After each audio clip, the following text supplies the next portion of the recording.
Chicken വെച്ച് chicken cheese role ആയാലോ? എങ്ങനെ എളുപ്പത്തിൽ തയ്യാറാക്കാൻ നോക്കാം. മാവ് കുഴയ്ക്കാൻ വേണ്ടിയിട്ട് നമ്മൾ ലേശം ഉപ്പിട്ട് കൊടുക്കുകയാണ്. അപ്പോൾ നമ്മുടെ മാവ് നന്നായിട്ട് കുഴച്ച് നല്ല സോഫ്റ്റ് ആക്കി വെച്ചിട്ടുണ്ട്. ഇവനെ നമുക്ക് ഒരു അരമണിക്കൂർ ഒന്ന് സെറ്റാക്കാൻ വെക്കണം. അപ്പോൾ നമ്മൾ മസാല റെഡിയാക്കാൻ വേണ്ടി ചിക്കൻ നന്നായിട്ട് മസാല ഇട്ട് വേവിച്ചിട്ടുണ്ട്. ചിക്കൻ വേവിക്കാൻ നേരത്ത് നമ്മൾ മുളക് പൊടി, മഞ്ഞൾപ്പൊടി, മല്ലിപ്പൊടി, ചിക്കൻ മസാല, ഉപ്പ്, ജിഞ്ചർ ഗാർലിക് പേസ്റ്റ് ഇതെല്ലാം ഇട്ടിട്ടാണ് നമ്മൾ ചിക്കനെ വേവിച്ചെടുത്തേക്കണം. പാൻ ചൂടായി വന്നിട്ടുണ്ട്. ഇതിലേക്ക് നമുക്ക് വെളിച്ചെണ്ണയോ സൺഫ്ലവർ ഓയിലോ എന്ത് വേണമെങ്കിൽ ഒഴിച്ച് കൊടുക്കാം. നമ്മൾ ഒഴിക്കുന്നത് വെളിച്ചെണ്ണയാണ്. നമുക്ക് ഇച്ചിരി പെരിഞ്ചീരകം ഇട്ട് കൊടുക്കാം. നമ്മുടെ പെരിഞ്ചീരകം പൊട്ടി വന്നിട്ടുണ്ട്. ഇതിലേക്ക് നമുക്ക് ഇഞ്ചി ജൂലൈൻ ചെയ്ത് ഇട്ട് കൊടുക്കാം. കുറച്ച് വെളുത്തുള്ളിയും കൂടി ഇട്ട് കൊടുക്കാം. നന്നായിട്ട് ഫ്രൂട്ട് ചെയ്തെടുക്കാം.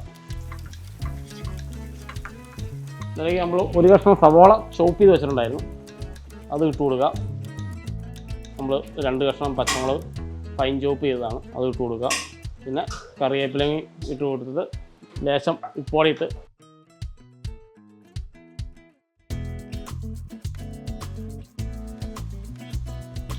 ഇതിലേക്ക് നമുക്ക് ലേശം മസാലകൾ ചേർക്കേണ്ടതുണ്ട്. മഞ്ഞൾപ്പൊടി എല്ലാം ലൈറ്റായിട്ടാണ് നമ്മൾ ചേർക്കുന്നത്. മുളക് പൊടി, ചെറിയ ടീസ്പൂൺ ചിക്കൻ മസാല, മല്ലിപ്പൊടി, ഗരം മസാല, പിന്നെ നന്നായിട്ട് സോട്ട് ചെയ്യുക. ലേശം കുരുമുളക് പൊടി. അപ്പോൾ നമ്മൾ ചിക്കൻ മാഷ് ചെയ്ത് വെച്ചിട്ടുണ്ട്, അതിലേക്ക് നമുക്ക് ചേർത്ത് കൊടുക്കാം. ഇത് നമുക്കൊരു പ്ലേറ്റിലേക്ക് മാറ്റി വയ്ക്കാം. നമ്മൾ 2 മുട്ട ഇതിനകത്ത് ബാറ്റർ അടിക്കാൻ വേണ്ടിയിട്ടാണ് പൊട്ടിച്ച് വെച്ചിട്ടുണ്ട്. നമ്മൾ മൈദ ചേർക്കുന്നുണ്ട്. നന്നായിട്ടൊന്ന് അടിച്ചെടുക്കാം.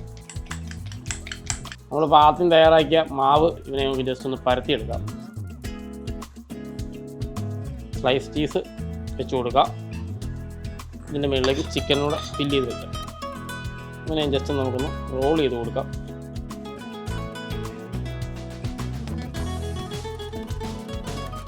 ഇങ്ങനെ നമുക്ക് ക്രംസിൽ നന്നായിട്ടൊന്ന് കോട്ട് ചെയ്ത് കൊടുക്കാം.